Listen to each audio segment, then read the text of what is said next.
Hello, I'm Adam Newman. This is my official YouTube channel. Please subscribe and support them.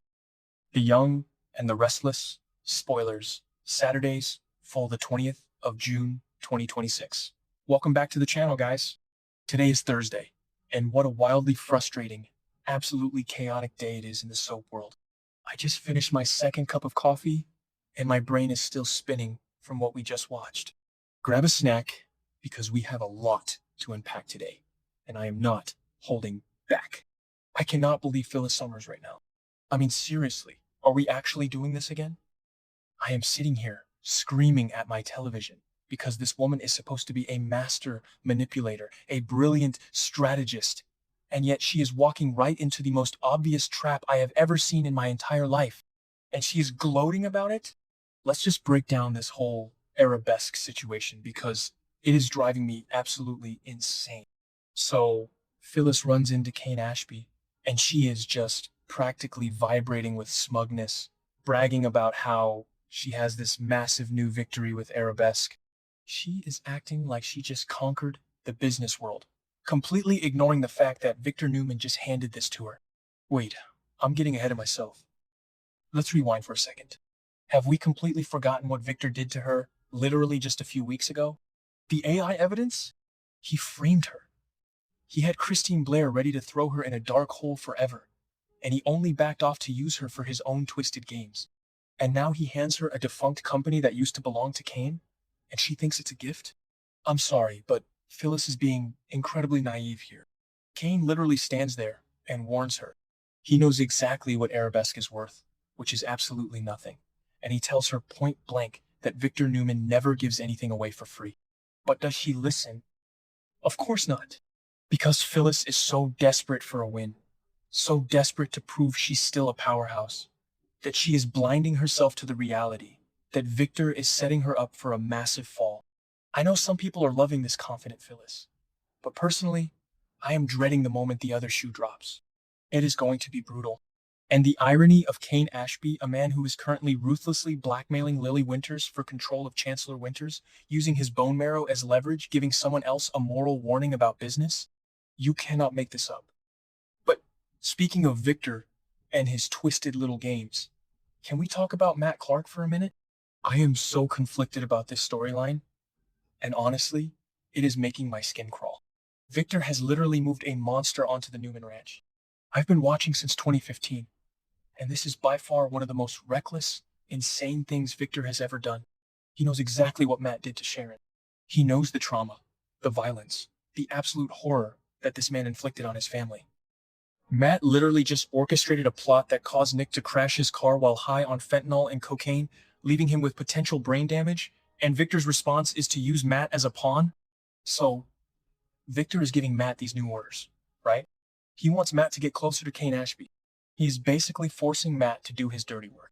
And what's fascinating here is watching Matt squirm. Matt is still playing this whole, I have amnesia, I'm a changed man card, trying to act like he doesn't want to get his hands dirty anymore. But Victor is just turning the screws. He is piling on the directives, making it perfectly clear that Matt has no choice. If Matt doesn't follow orders and go after Kane, Victor will destroy him. It is a masterclass in manipulation, but it is also so incredibly dangerous. I mean, we all know Matt is faking the amnesia, right? He's a psychopath. He's just biding his time, playing the victim, and Victor is handing him the keys to the kingdom. I am terrified for Sharon. I am terrified for Nick. It's like watching a train wreck in slow motion and nobody is hitting the brakes. Adam is literally forced to babysit this psycho on the ranch, and you can just feel the tension radiating off the screen. Okay, back to the point. While Victor is busy playing puppet master with psychopaths and defunct companies, his actual wife is suffering, and it is breaking my heart. Victoria Newman is officially in full panic mode, and honestly, I am right there with her. Nikki's health is deteriorating right in front of our eyes.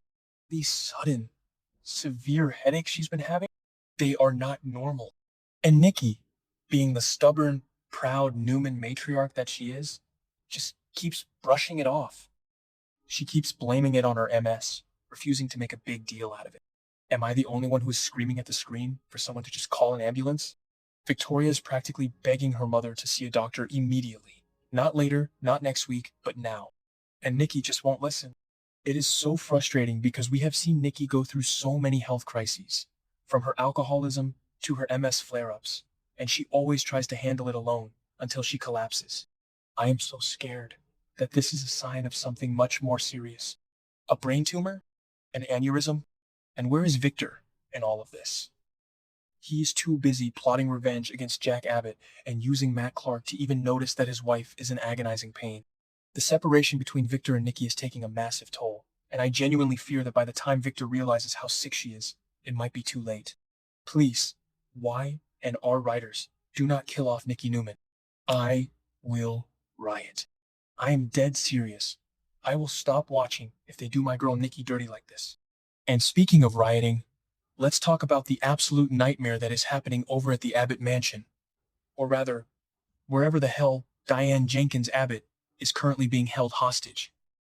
I can't even process the level of crazy happening in this storyline right now. Diane has been missing for weeks, and we finally know she is locked in this strange house with barred windows, being held captive by Dr. Lawrence Markham. First of all, Diane waking up in that room, completely disoriented, grabbing a letter opener to defend herself, that was intense. But the psychological torture this Markham guy is putting her through is next level. He is gaslighting her, telling her that she had a severe mental breakdown and that Jack authorized her captivity. The sheer audacity. And then the camera pans to those books on the shelf by Dr. Alan Laurent. I literally gasped out loud. If Dr. Markham is actually Martin Laurent with a new face, I am going to lose my mind. Remember when Martin trapped Sharon and Phyllis in that clinic? Yeah, that was pure terror. If he is doing the same thing to Diane, she is in mortal danger. Because Diane is smart. She realizes that if she just tries to run, she might never make it back to Jack. She has no idea where she is or who is guarding her. So she is going to have to pull off the con of a lifetime to outsmart this doctor. She has to play his game, pretend to be broken, and find a weakness. I am actually weirdly rooting for Diane here. I know she has a terrible past, and I've hated her guts for years, but nobody deserves this.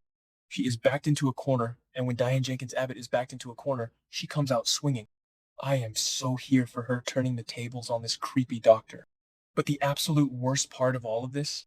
Patty Williams. Patty freaking Williams. I am shaking with rage, just typing her name. She's the one who paid off the doctor. She is the mastermind behind this entire twisted kidnapping. And what is her endgame? To blackmail Jack into sleeping with her. I mean, I have seen some unhinged things on this show, but Patty showing Jack a staged photo of Diane unconscious in a padded cell, and then telling him that the only way to save his wife is to recreate the magic they had on the yacht? That is sick. Jack is completely panicking, and rightly so. He is desperate. He is terrified for Diane, and now he has this delusional, obsessive woman holding his wife's life over his head. And the craziest part is, Patty actually thinks this will work. She thinks Jack will sleep with her and then suddenly realize he loves her. She is completely detached from reality. Tracy is trying to play mind games with Patty to get the truth out of her. And thank God for Tracy Abbott, because she is the only one with a level head right now. Tracy is the MVP of the Abbott family. Always has been, always will be. She caught Patty paying off the doctor in the park, and now she is using every ounce of her emotional intelligence to break Patty down. I am just so stressed out about all of this. If Jack actually caves and sleeps with Patty to save Diane, it is going to destroy him. And when Diane finally escapes, because she will, she's a survivor, and finds out that Patty was the one pulling the strings, the revenge tour is going to be biblical. I am here for it, but I am also dreading the emotional fallout. And honestly, considering Patty's history, she literally poisoned Summer Newman years ago. She is capable of anything. The fact that she is roaming free in Genoa City while Diane is locked in a barred room is making my blood boil. Like, how did we even get here? A few months ago, we were just dealing with normal corporate drama, and now we have fake amnesia, AI frame-ups, padded cells, and yacht blackmail. It is pure, unadulterated soap opera chaos, and as much as I am complaining, I am completely addicted. I can't look away. I just need Phyllis to wake up and realize Victor's playing her. I need Kane to actually do something instead of just smirking. I need Victoria to physically drag Nikki to the hospital before we lose her forever. And I need someone, anyone, to wipe that smug smile off Patty Williams' face before I throw my remote through the TV screen. Are you guys feeling this too? Let me know, because I feel like I am taking crazy pills watching these characters make the worst possible decisions. I'm gonna need a lot more coffee to get through the rest of this week. Let me know your thoughts down below. Do you think Diane can pull off this con? Will Victor's plan for Matt backfire? Let's talk about it.